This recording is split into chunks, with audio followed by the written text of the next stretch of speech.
Well, welcome back to part 2 of retracing the historic State Route 79 in Arizona.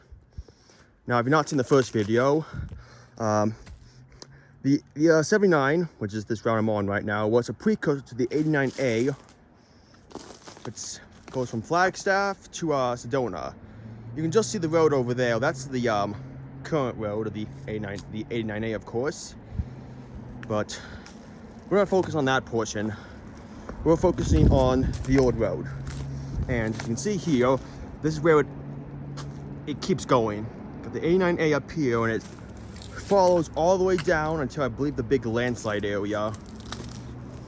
And it doesn't look like much here, but as I go a bit further, you can see we do have some retaining rock walls.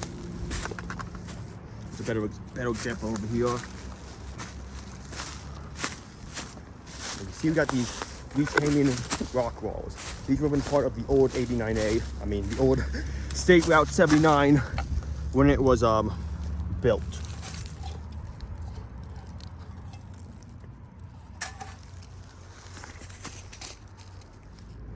Alright, I'm a bit farther down.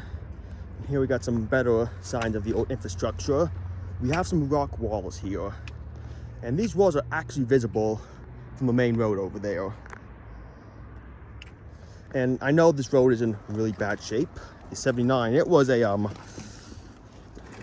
only lasted till like the 1950s before they replaced it, and which means we're walking on a very old section of road here. You can probably see where the old time engineers, they probably carved out this rock and pushed it to the side to make the road down. Of course, we have this here, which might be waste rock from previous constructions. So it's pretty cool.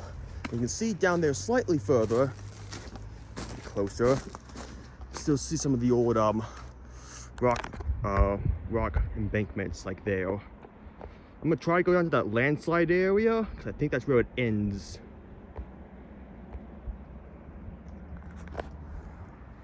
So we're a bit farther down now, maybe 200 feet down the road, and we can see it kind of mirrors the elevation of the current route. We have the walls here again, which are visible from the other side too, which I think is really cool. And just think about this. Imagine how hard building the current 89A was, and then you got the engineers who built this back in 1910. This is the road. It doesn't classify as a road anymore, of course, and pretty much bushwhacked my way through, but it's very interesting to see these old alignments. And I've seen a lot of old cans and old beer bottles. Problem is, they gotta figure out what is actual original stuff from the road era or from the 89A era. All right, let's keep continuing on, I guess. Here's a nice view of the 89A. We got another problem with this road. We're getting to the point where it's less road and more just mountain. As most of the road has fallen down below, or rock from above has fallen onto the road, which is making a bit difficult.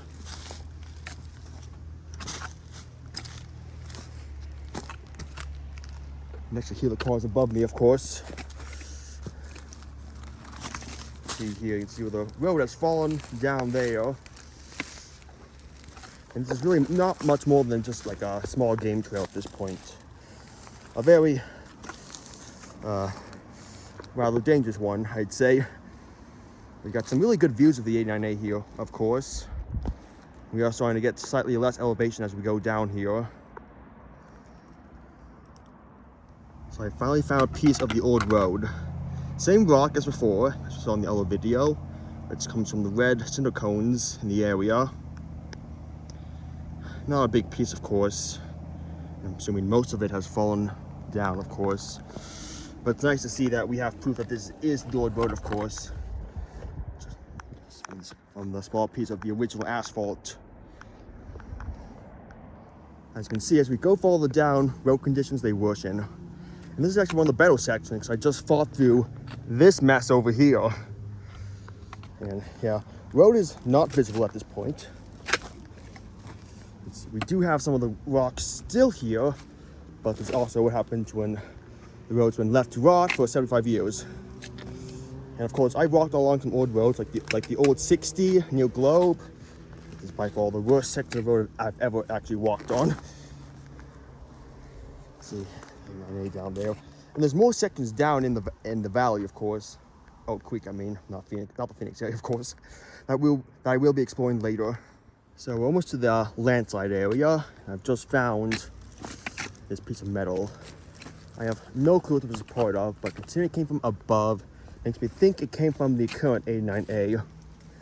But it is being consumed by this tree here. Looks like a pipe of some sort. I'm trying to get over there and see what it is. So I tried, but I can't really get to the piece of metal, so I'm not exactly sure what it is. Probably was a part of the 89A, or was tossed over during construction of the 89A. I'm not gonna try to get to it. There's too much foliage in the way. So we're at the landslide area. This here is as far as I'm willing to go, just due to the fact there is no road anymore. It just drops off. I believe the road would have kind of curved around down here and kind of followed the mountain down before looping down again, because there are more sections down there. And this is really not that far from where I started. It's only 0.3 miles, but it's still very slow going. And we are currently at an elevation of 6,120 compared to the overlook, which is over there, which I believe is 6,300. So we have gone down almost 200 feet from the actual 89A. But this is where this section ends. But of course, we will explore more sections in the future, so stay tuned for that. And it's time for me to head back.